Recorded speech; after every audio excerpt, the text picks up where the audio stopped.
pour débuter cette émission, nous accueillons Angélique au 39 21. Bonsoir Angélique. Bonsoir. Bonsoir, d'où nous appelez-vous Angélique et quel âge avez-vous?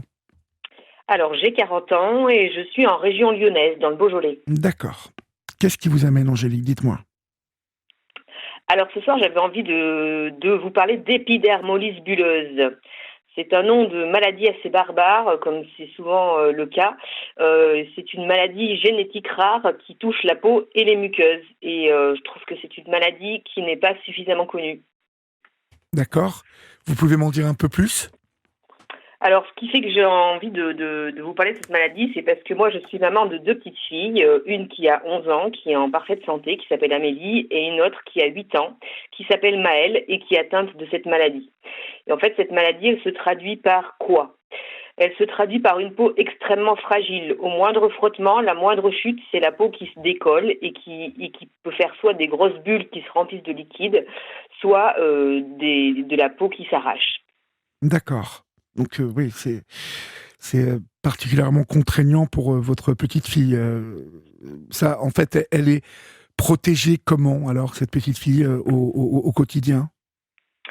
Alors c'est particulièrement contraignant et c'est effectivement une maladie très douloureuse, puisqu'elle a le corps qui a de nombreuses plaies à vif. En fait, c'est des bulles qui vont laisser place à des plaies à vif qui vont avoir du mal à cicatriser et qui vont sans cesse récidiver, contrairement par exemple à des grands brûlés qui eux vont cicatriser tôt ou tard durablement. Oui.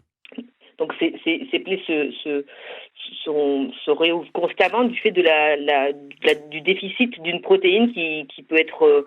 alors, dans le cas de ma fille, c'est le collagène 7, ça dépend un peu de la typologie de formes, puisqu'il existe différentes formes de cette maladie, des formes simples qui touchent l'épiderme, la couche la plus superficielle de la peau, des formes plus entre les deux, au niveau de la jonction épiderme-derme, et des formes comme celle de ma fille qui s'appellent des formes dystrophiques, qui vont jusqu'au derme, donc la couche la plus profonde de la peau.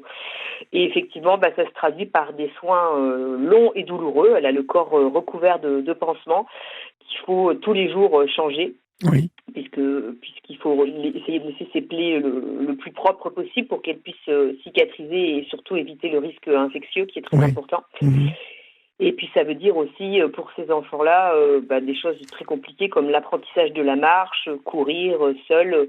Voilà, c'est des enfants qu'on ne laisse pas trop se déplacer seuls avant l'âge de 4-5 ans, je dirais, jusqu'à ce que l'équilibre soit vraiment bien acquis.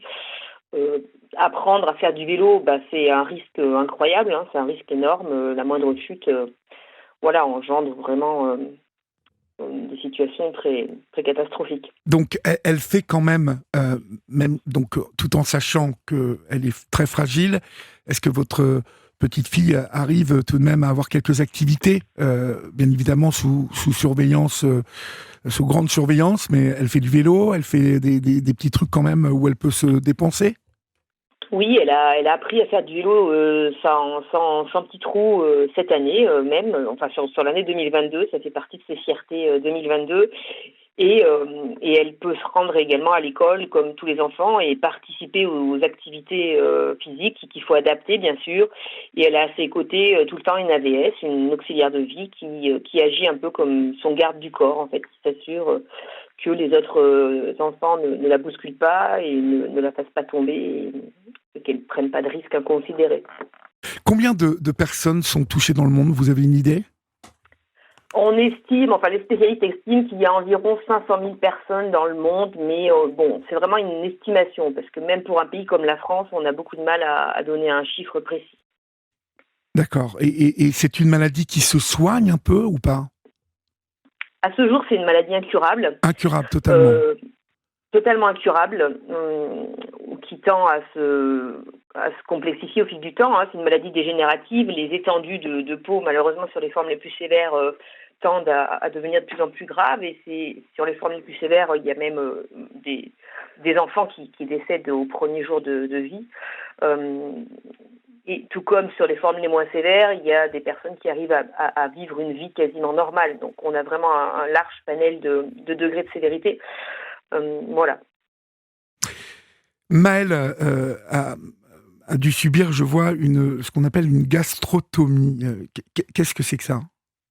Une gastrostomie. Alors en fait, c'est le fait d'aller mettre une petite valve qui permet d'aller alimenter directement dans l'estomac.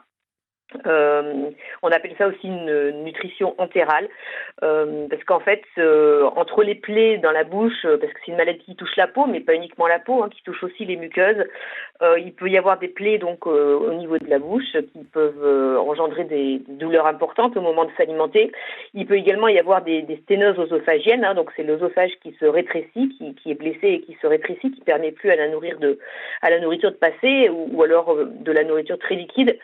Et puis il y a aussi un syndrome inflammatoire dans cette maladie. Et comme toutes les maladies inflammatoires, ça coupe l'appétit, ça engendre de l'anémie, ça engendre du coup également de la dénutrition. Et c'est ce qui se passait pour ma fille. Si on n'était pas intervenu de façon chirurgicale, elle risquait de casser sa courbe de croissance, de plus pouvoir continuer à grandir en fait, n'ayant plus l'énergie suffisante, puisqu'il faut bien comprendre également que toutes ces plaies à vif sur son corps représentent une grosse perte énergétique en fait. Ben oui, oui. Elle va à l'école quand même, elle a une vie... Oui, elle va à l'école.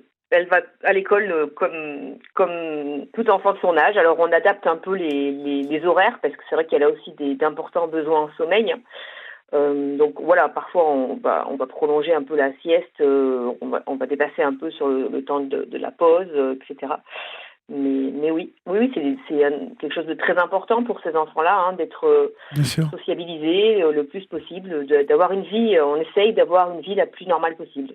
Mais aujourd'hui, Maëlle a 8 ans, elle comprend bien qu'elle est différente des autres, je suppose. Est-ce que c'est plus facile pour vous de la prémunir et qu'elle se prémunisse elle-même des bobos qu'elle peut se faire au quotidien? C'est vrai que plus elle grandit, plus c'est facile pour nous. Maintenant, elle est capable de nous dire quand elle s'est fait mal quelque part, alors que avant qu'ils n'aient l'usage de la parole, on les entend parfois pleurer, ces enfants, et on ne sait pas où ils ont mal, on ne sait pas ce qui se passe, et c'était extrêmement compliqué.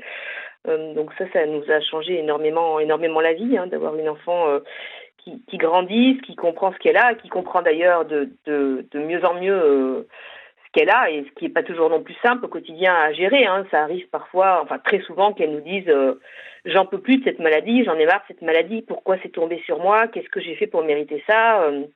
Et dans les épisodes les plus douloureux, de l'entendre hurler pendant les soins, surtout pendant le bain, c'est le moment le plus compliqué où on retire tous les pansements. C'est arrivé qu'elle dise aussi qu'elle voulait mourir tellement elle n'en pouvait plus d'avoir à subir cette douleur insupportable. Ah oui, la pauvre, elle a verbalisé les choses comme ça. Ah oui, tout à fait. Et puis c'est une maladie également visible, donc il faut accepter...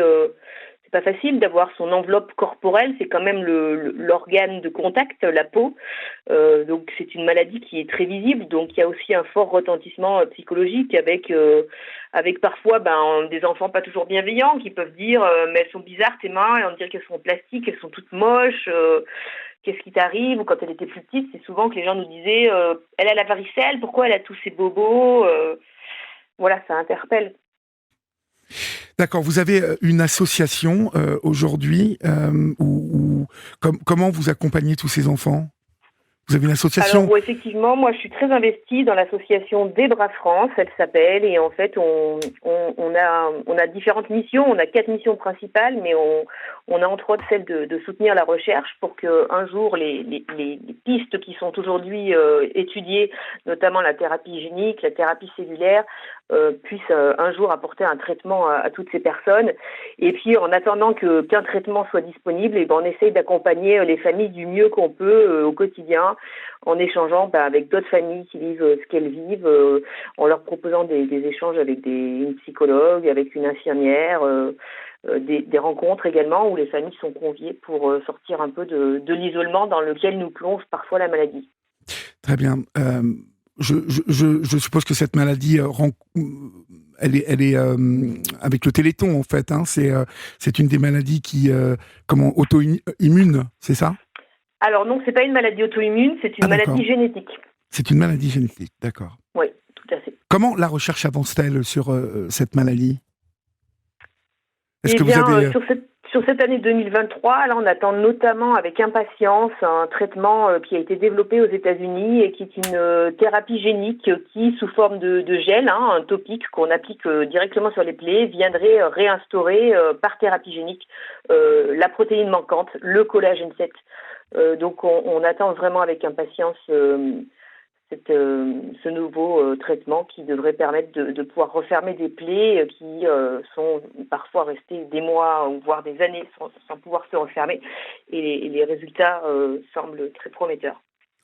Très bien, Angélique. Écoutez, j'espère que celles et ceux qui nous écoutent ce soir auront été sensibilisés aussi à cette association de bras France qui soutient les malades et leurs familles et qui aide aussi la recherche. Si vous voulez bien évidemment vous renseigner un peu plus sur cette association, n'hésitez pas. Je suppose qu'on vous trouve très facilement sur Internet, De Bras France. debra.fr, tout à fait. Très bien. Merci mille fois pour votre témoignage ce soir sur l'antenne d'Europe 1, Angélique. Merci à vous. Bonsoir. Bonne soirée. Je vous en prie, au revoir. Et bonne soirée. Je vous en prie, au revoir. Et bonne soirée.